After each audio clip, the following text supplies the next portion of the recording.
નમસ્કાર star India TV ન્યૂઝમાં આપનું હાર્દિક સ્વાગત છે। હું છું હેમલતા ત્રિવેદી। આપ જોઈ રહ્યા છો સ્ટાર ઇન્ડિયા ટીવી ન્યૂઝ, સત્યની વાતે સત્યની સાથે। વડુ ગામે બકરી ઈદ પૂર્વે શાંતિ સમિતિની બેઠક, પોલીસ અને સમાજના આગેવાનોની ઉપસ્થિતિમાં સૌહાર્દ જાળવવા અપીલ। પાદરા તાલુકાના વડુ ગામ ખાતે આગામી બકરી ઈદ પર્વને અનુલક્ષીને શાંતિ સમિતિની મહત્વપૂર્ણ બેઠક યોજાઈ હતી। ગામમાં શાંતિ, એકતા અને ભાઈચારાનો માહોલ જળવાઈ રહે તે હેતુથી યોજાયેલ બેઠકમાં પોલીસ અધિકારીઓ તેમજ બંને સમાજના આગેવાનો મોટી સંખ્યામાં ઉપસ્થિત રહ્યા હતા। બેઠકમાં પીઆઈ ગઢવી સાહેબ, પીએસઆઈ પાટીલ સાહેબ અને પીએસઆઈ ભરવાડ સાહેબ હાજર રહી કાયદો અને વ્યવસ્થા જાળવવા સાથે સૌહાર્દપૂર્ણ વાતાવરણમાં તહેવાર ઉજવવા અનુરોધ કર્યો હતો।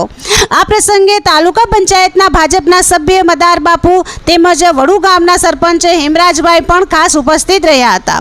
મુસ્લિમ સમાજ તરફથી વલ્લીભાઈ મેમણ, યાકુબભાઈ સિંધા, ફિરોઝભાઈ ચૌહાણ, ગુલામભાઈ સિંધા, ઇસ્માઇલભાઈ સહિત મોટી સંખ્યામાં મુસ્લિમ આગેવાનો અને યુવાનો હાજર રહ્યા હતા। સાથે જ હિન્દુ સમાજ તરફથી અર્જુનસિંહ પડિયા, સુરેશભાઈ પટેલ, સુરેશ સિંધા સહિતના આગેવાનો પણ બેઠકમાં જોડાયા હતા। બેઠક દરમિયાન બંને સમાજના આગેવાનો એકતા અને પરસ્પર સહકાર સાથે બકરી ઈદ પર્વ ઉજવવાની ભાવના વ્યક્ત કરી હતી। સમગ્ર કાર્યક્રમ ભાઈચારા અને શાંતિના સંદેશ સાથે પૂર્ણ થયો હતો।